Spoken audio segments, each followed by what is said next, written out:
Well, here we are again. Another episode of Fuck It or Fix It. Still working on this 16-foot box trailer. Things really been a pain in the ass.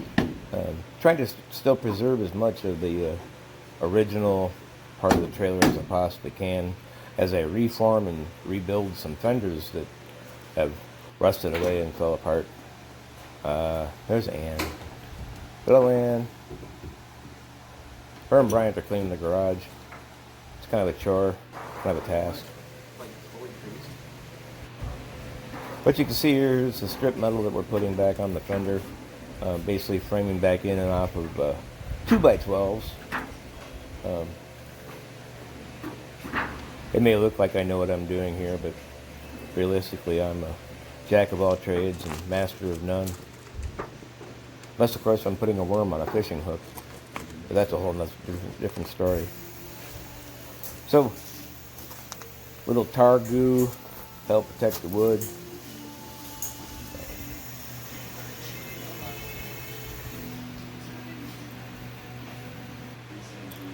Here we're going to apply some construction adhesive. Some seriously sticky shit.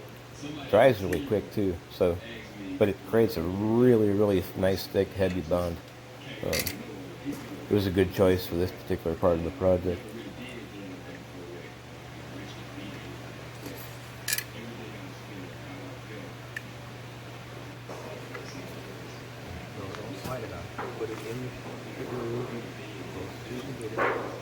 So finalizing the initial lay-in of the material.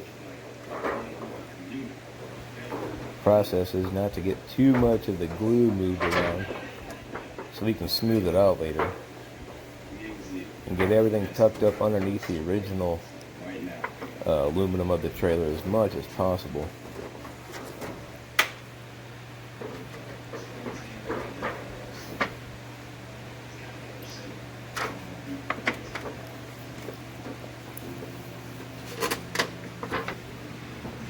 Yes, as you can see, Mel has a fascination with taking pictures of my butt.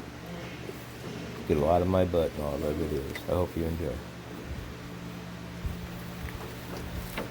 So yeah, smoothing out the tin, getting the construction adhesive moved.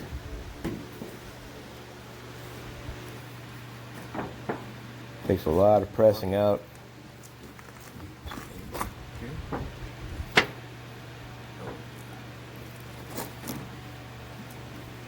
We had planned to go one way with using some heavier stuff and making a whole new outside flare for the fender. Just didn't pan out. We kind of do things on a whim and putting down the original first anchoring bolts to keep everything in place while the material sets and the glue hardens, so we can eventually add another flange to this and get all the wrapping done to it. We're going to change these tires out too, so that's going to be fun.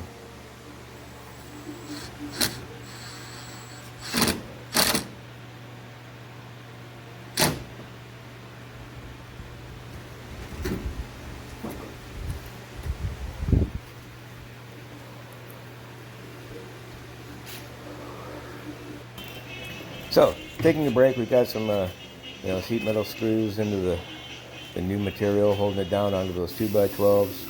Reframed the whole thing on the inside. You'd have to actually look at the way we designed this particular fender on both sides. Eventually, it's enough space to hold a queen-size bed in the same area in the future, so it wasn't necessarily unplanned. Just a little bit different look than we had originally thought about going with. Changing out these tires, yeah, they hadn't been changed in probably a real long time. Sprayed the crap out of them with our everyday favorite beverage of WD-40 for like 2 weeks, trying to get the rust off of these things. Spray them and brush them and spray them and brush them. Yeah, we had some interesting experience just getting these, putting our new tires on.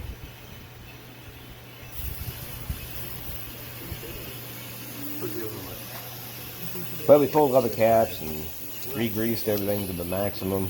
The trailer as a whole, even when it was kind of more beat up, pulled really well when we first moved it. We've come across a few concerns here and there, as you can see, structurally, by doing some welding and so forth, and trying to make some modifications and re-engineer it a little bit. It's starting to come along, even though it's still a pain in my ass, and I'll remind it of itself every day.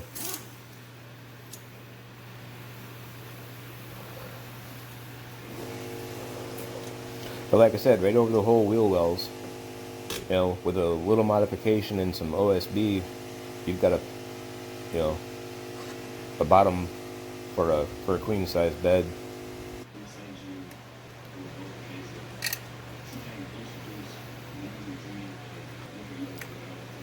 So here we are starting to work on the other side.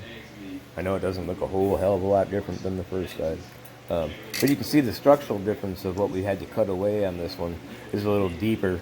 Doesn't change what we do when we add the additional flanging over the wheel wells. Yeah, you'll notice that back hub is brand new. Yeah, no choice but to have to get a new one for it.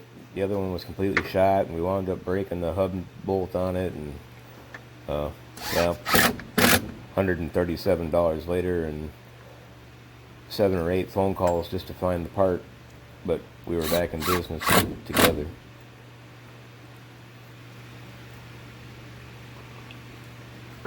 Did I say this was a pain in my ass? Have I said that yet?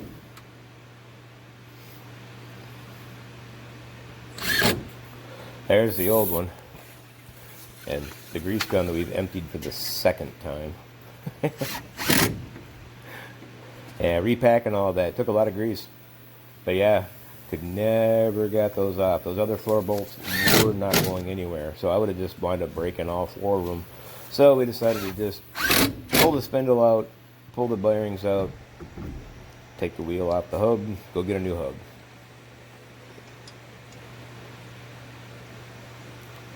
So what do you think of these nice fancy tires, huh? We've been trying our best to keep them clean.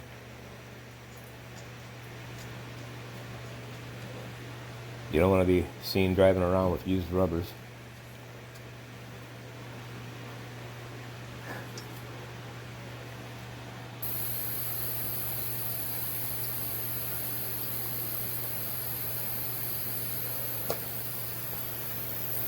Yeah, a little help with an impact wrench and putting it all back together.